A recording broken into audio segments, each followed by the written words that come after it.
back to another segment of Michigan Conservative Roundtable. My name's TJ. I'll be going solo in this segment. And in this particular segment, I will not rant on any political anomalies or how unfair life or the whole political landscape is at this time. I'd like to change things up and talk about something that I kind of noticed as I was reading all the news reports, and it involves the National Rifle Association, also known as the NRA, National Rifle Association. They were founded in 1871 in the state of New York. And anyone who's familiar with the National Rifle Association or heard of them might be aware. We've got a couple well-known celebrities associated with them. One is Charlton Heston, big-time NRA guy. And then you had the rock and roller Ted Nugent, also at one point was very active with the NRA. And, I remember in my younger years reading about how he almost looked out of place. Everyone's there dressed conservatively, and then you got the long-haired rock and roller Ted Nugent there also. And I just remember how one person was reporting how Ted looked so out of place there, but that was okay. Just recently, they came out with a couple announcements. NRA's filing for bankruptcy, and they are going to relocate to Texas. For anyone who's not aware, for quite some time now, the state of New York's Attorney General, New York Attorney General, has been just out and out harassing this organization, and has brought charges against them for misappropriating funds. As to whether or not it's accurate, you know what? Perhaps the NRA was dancing in the gray area, and when you got an anti-gun state like New York coming after you, the last thing you want to do is serve up even remotely any kind of legitimacy, But I'd like to start with, currently I am not a member of the NRA. And I think Mac is, and he and I have had this discussion previously where, as we were talking, I made mention of, why I wasn't a member of the NRA, whether or not I should rejoin it.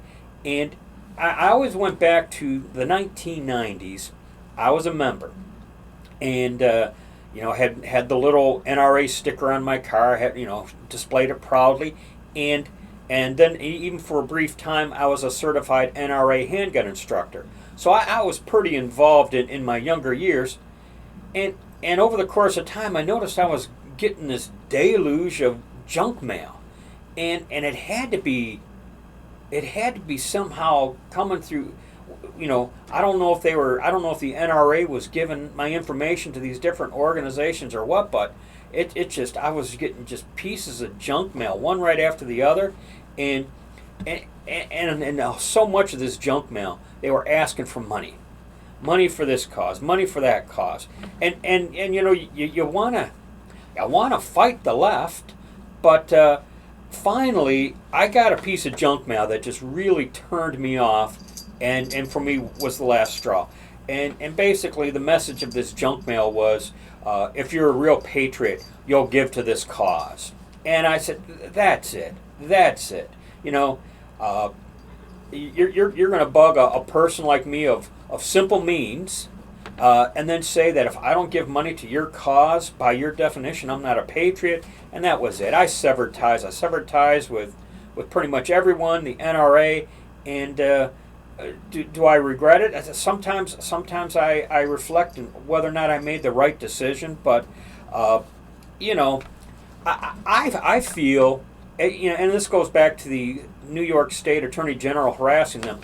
I don't know as to how legitimate this is, and something's telling me that maybe this is just the left looking to get them any way they can, but I have to feel the NRA does have a little bit of an image problem.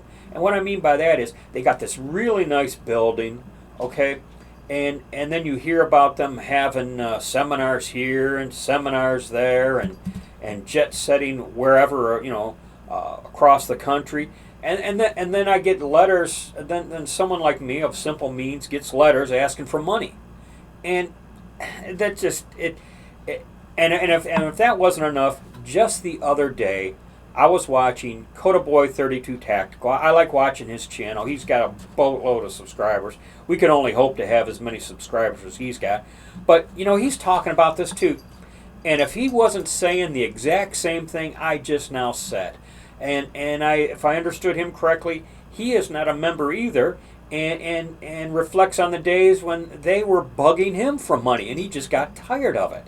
And so, I guess my message to the NRA is I would sooner pay a higher membership fee and be left alone. You know what? If the membership fee isn't enough, well then have the membership fee higher, but leave me alone. Don't bug me for money. Don't bring my patriotism into question because I don't want to give you any more money. Just give me I'll pay a higher membership fee and leave me alone. Ultimately, I hope the NRA gets through this. I hope they weather this Chapter 11. I hope they relocate to Texas. And here's another question of mine. Why would they stay in such a hostile, anti-Second Amendment state like New York for so long? You know what? I guess there's a cost of relocating, but my gosh, to be locking horns with that hostile environment, man, I would have been out of there so long ago. That alone, I got to question that decision. In closing, I hope the NRA is able to weather all this out. I'd like to rejoin. I hope they give me a reason to rejoin. And that's it. Those are my thoughts. By all means, I'm sure we'll have an NRA member call me out in the comments section. Have at it, man. Persuade me. They're not going to bug me for more money down the road if I rejoin. Okay? So, my name's TJ, signing off with be safe, watch your six, and don't tread on me.